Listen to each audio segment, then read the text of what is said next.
Hi and welcome to Project Marlin. It's not going to be an overly exciting video, but I've got this. In fact, take that out. I've got this to fit to the gearbox. It's the control lever for the shift modulation valve, which is on the side of the gearbox. If you remember, back in early 2020, I think, I had to fit a new cable from the throttle to the gearbox because the old one was seized and sticking. When I put it on, I didn't set it up correctly, so I had no information of how to set it up.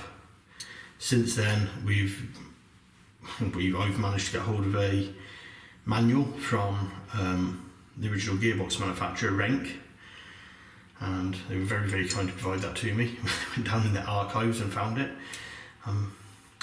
And in there it's got the procedure, and it turns out you need a steel pin which pokes through a hole here and locks into the gearbox casing, and when it's there, when you fit the cable up, you adjust it so that's idle and take the pin out, and that's your control cable set. Unfortunately, I've got a rubber hose about that size going down one side of it, so I'm going to have to cut this pin down. Hopefully we can get it short enough that we can get it in and out. That's something we're going to have to look at. So I've got the Dremel with me. I will try and show you what I'm doing. However, we're in the water tank, we're going through the access panel on the floor. It is really not, it's very tight. It's hard for me to get my arms down into it, let alone get the camera in there at the same time. But we're going to try and do that. I'll show you it before I start. If I can't show you it while I'm working, I'll show you when I've finished. But the other thing is I want to do a bit of an update. So it's, where are we, 2024, July, probably halfway through July nearly. And we've not done a video this year. The last video was November last year. It was me talking about steam rallies and things. It's been a bit of a shame that the Marlin's been, I haven't done anything basically. It's all down to time and money, which I've told you many times before.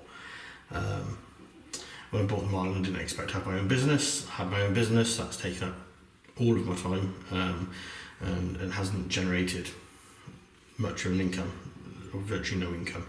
That's my problem, not anybody else's. However, things have changed. As of the beginning of the month, I've actually closed the business down, and I'm now working for a company. Well, it doesn't matter what I'm doing, I'm now working for a business that's paying me a wage which is higher than I was earning. I don't need to work weekends, I don't need to work evenings, and currently I'm not even doing full time. So I have more free time, hence getting around to doing this and making a video. So I'm hoping, I'm not saying it's going to be regular videos, but I'm hoping there will start to be videos again of actual things happening. So my plan, I'm fitting this now because we're clearing out, it was in the office for our business, and we're clearing that out and sorting out at the moment, and I don't want it to get lost. So it's not the most important thing for me to do on the truck, but it makes sense to do it. Excuse me. So once this is on and it's done, it's out of the way, and hopefully I won't have to come back inside this tank for quite a while, because I'm not as flexible as I was 4 years ago, and it turns out I'm probably a bit fatter than I was 4 years ago, so it's not easy to get in and out of here. Besides that, my next few plans for the truck and some videos is I want to see the engine start. I turned it over by hand, difficult, but I did it a few weeks ago, so we know the engine's free, it's not seized. I mean, it's been what, 4 years since we had it running, probably. Might be 3 years, but 3 or 4 years, it's been a while. I'm going to try and bypass the electrics to the cab, block up the airlines, check the injectors, change the fuel primer, which we've had sat on the shelf for quite a while, so we can prime the fuel up, and then we'll see if we can run the engine. But that's going to be another video. That's what I want to go on from here, of what I want to do. Also, I want to start trying to get the metalwork in the cab sorted out, which means I have to finish clearing the cab out, because there's lots of bits and pieces in it. Get in there with the wire brushes, maybe a sander, scale gun, any bit of steel that looks salvageable. We're going to slap a load of red oxide on, which means I've got to buy some red oxide. I'll do that for now, and we can start sorting out. I wanted to laser cut, or have laser cut and bent a load of plates and basically replace all of the floor plating. That's not going to be viable. We're going to have to get some bits made. The headlight brackets are in really poor condition. They're going to have to be made up for us. Hopefully I might be able to do the cab myself, or I've got a couple of friends that can help me with it. I'm hoping. I haven't asked them yet, but if we can get the cab for the headlight brackets done, that'd be great. And we can get those made later on in the year maybe. But if we and I need to get a generator that can run my welder, because there's no power anywhere near the truck. We can't move the truck to power, so I need to get a generator that's powerful enough to run my welder. So that's going to be a bit of a delay before we can start doing any welding, but if we can get red oxide or some sort of coating on the steel that's there, hopefully it will slow down the disintegration of it. We can cut out the bad patches, get some steel, and hopefully start working on that. I've got something I want to get done by a certain amount of time, for a certain time, with the truck. I'm not going to go into that now because I've put deadlines out there before and they've gone completely astray, but that's where we're up to at the moment. So I'll show you what I've got to do, hopefully, if I can get you down there to see it, and then we'll try and get it done.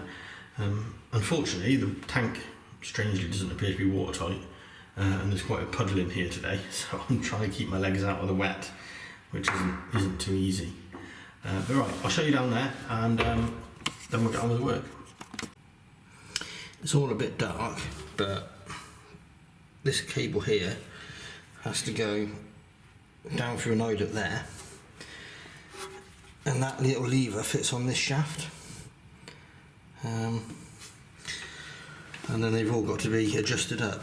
You really can't see it, it's not very easy. I thought the light on the camera might have come on, but it hasn't. So that is down there. This is the area I've got to put my legs and the puddle down there, and I will try and angle it, but if we can't get a decent view, we'll not worry too much about it. So I did try to video it, but it wasn't very easy. You see there, I've got the, I don't know if you can see actually, it's really dark. The cable's through the eyelet, and you can see just there the top of the lever, so that's on and locked in place with a bit of pin that I had to cut down. My next thing I've got to do is get that on, and then I can put the pin through that into the lever and adjust up the cable. It sounds easy, it's probably going to be a pig, so I'll report back in a, in a little while. So it never occurred to me to use my torch earlier, but there is it set in its right position, the cable's all attached, and it's adjusted up. So yeah, that's quite good. Now the downside is the gasket for this tank hatch is knackered. I could silicone it, but that's not really helpful if we need to get under there again, and you need to grease the PTO under there. So I'm trying to decide whether to take the remains of the gasket or take the actual cover itself, to try and find some rubber and make up a seal, but I haven't got any rubber, I have to buy it in. So that's going to be a week or two before I get that done. But I'm really happy. That's a job I've been dreading. There's my little service tool. Hopefully, I really do hope I never have to do that one again. However, I do know that this thing's had a sticky throttle for most of its life, so it's not a very good design at the other end for getting water in. I'm going to get out of here and go and get myself cleaned up a bit. Hopefully, next time I see you, we'll be doing something else on this truck, and hopefully it won't be too long.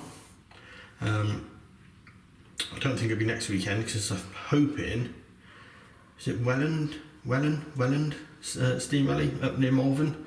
I'm hoping to get there next Sunday, so that'd be nice to have a look around and see what's out and about. I've not been to many rallies for a long time.